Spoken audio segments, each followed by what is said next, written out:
Assalamualaikum warahmatullahi wabarakatuh. Jumpa lagi dengan saya Bumia di channel Belajar IPA Asik. Jadikan IPA lebih mudah dan menarik. Pada video kali ini, kita akan membahas tentang teknologi reproduksi. Materi untuk SMP kelas 9 semester 1. Tujuan pembelajaran. Yang pertama, menjelaskan tujuan teknologi reproduksi. 2. Menjelaskan jenis-jenis teknologi reproduksi pada tumbuhan dan hewan. 3. Memahami teknologi reproduksi pada tumbuhan dan hewan. Apa sih tujuan teknologi reproduksi? Yang pertama, untuk memenuhi kebutuhan manusia seperti bahan makanan yang lebih baik lagi. Yang kedua, menjaga keseimbangan populasi untuk menghindari kepunahan suatu spesies. Teknologi reproduksi pada tumbuhan. Kita akan membahas 3 jenis teknologi reproduksi pada tumbuhan. Yang pertama adalah hidroponik. Yang kedua, vertikultur. Yang ketiga, kultur jaringan. Kita akan membahas satu persatu. Yang pertama adalah hidroponik. Bisa kamu lihat pada gambar. Hidroponik merupakan cara penanaman tumbuhan tanpa menggunakan tanah. Penanaman menggunakan larutan nutrisi dan mineral yang sudah dilarutkan dalam air atau dengan tambahan medium yang lain seperti kerikil, arang, sekam, dan spon. Contoh tumbuhan yang bisa dihidroponik seperti sayur-sayuran, paprika, tomat, timun, terong, dan selada. Komponen yang harus diperhatikan dalam hidroponik. Yang pertama adalah air. Air berfungsi sebagai media tanam dan juga sebagai pelarut nutrisi. Yang kedua adalah cahaya. Seperti tumbuhan yang lain, tumbuhan hidroponik juga memerlukan cahaya untuk berfotosintesis cahaya dalam kadar yang sesuai. Yang ketiga adalah oksigen. Oksigen yang terlarut dalam nutrisi sangat diperlukan oleh hidroponik. Yang keempat adalah nutrisi. Kandungan nutrisi berupa zat-zat seperti nitrogen, natrium, kalsium, kalium. Itu sangat diperlukan oleh tanaman. Dan itu bisa diperoleh dari zat tambahan yang bisa dibeli di toko pertanian. Kalau ingin belajar lebih lanjut tentang hidroponik, kalian bisa searching di YouTube. Ada banyak tutorial tentang hidroponik. Berikutnya adalah vertikultur. Vertikultur merupakan teknik budidaya tumbuhan dengan membuat instalasi secara bertingkat. Tujuannya untuk meningkatkan jumlah tanaman pada lahan yang terbatas atau lahan sempit. Jenis tumbuhan yang bisa dibudidayakan di vertikultur ini seperti seledri, sawi, buncis, kangkung, bayam, selada, dan masih banyak lagi. Yang ketiga adalah kultur jaringan tumbuhan. Kultur jaringan merupakan perbanyakan tumbuhan dengan mengambil satu sel atau jaringan untuk ditumbuhkan dalam kondisi steril pada medium yang mengandung nutrisi. Untuk lebih jelasnya, perhatikan gambar berikut. Kultur jaringan memanfaatkan sifat totipotensi. Totipotensi merupakan sifat suatu eksplan. Eksplan ini adalah merupakan bagian tumbuhan atau bagian organisme yang akan dikultur. Itu disebut dengan eksplan. Nah, eksplan ini bisa melengkapi dirinya menjadi organisme atau tumbuhan yang utuh. Nah, itu yang namanya totipotensi. Nah, eksplan ini sebelum dipotong-potong harus disterilkan terlebih dahulu. Disterilkan bisa menggunakan alkohol. Nah, yang disterilkan tidak hanya eksplannya saja, tapi berbagai peralatan, ruangan, itu juga harus dalam kondisi yang steril, bebas debu, bebas kuman. Nah, kemudian setelah dipotong-potong, eksplan ini nanti masih diambil lagi bagian sel atau jaringannya. Diambil bagian yang tengah biasanya ya di jaringan meristem, bagian yang paling steril. Kemudian dipindah atau dimasukkan ke cawan Petri.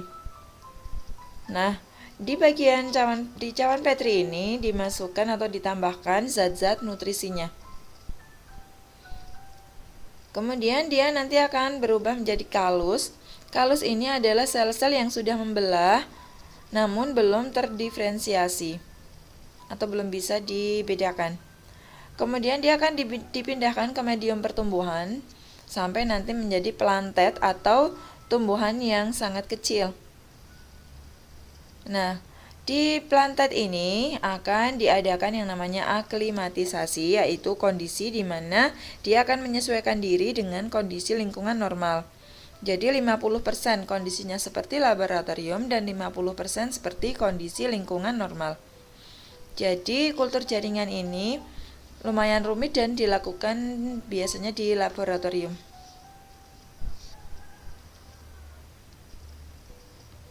Baik, kita akan lanjutkan teknologi reproduksi pada hewan. Ada inseminasi buatan, cloning, dan fertilisasi in vitro. Inseminasi buatan biasa disebut dengan kawin suntik. Ini merupakan proses memasukkan cairan sperma dari sapi jantan unggul ke saluran reproduksi sapi betina. Menggunakan biasanya alat suntik. Maka disebut kawin suntik. Tujuan inseminasi buatan di sini yang pertama adalah mencegah penularan penyakit kelamin. Yang kedua, meningkatkan mutu genetik hewan ternak yang akan lahir. Yang ketiga, meningkatkan angka kelahiran dalam waktu yang teratur dan singkat. Yang keempat, ini merupakan kelebihan utama dari inseminasi buatan, yaitu kita tidak perlu mendatangkan hewan pejantan unggul tersebut secara langsung, namun cukup mendatangkan spermanya saja. Tujuan yang keempat adalah mengoptimalkan fungsi pejantan unggul dengan cakupan yang lebih luas. Maksudnya misalnya sapi unggul itu ada di India. Nah, nanti sperma dari sapi pejantan unggul ini kan bisa dikirim ke berbagai negara dan juga bisa disimpan sehingga masa hidupnya menjadi lebih panjang.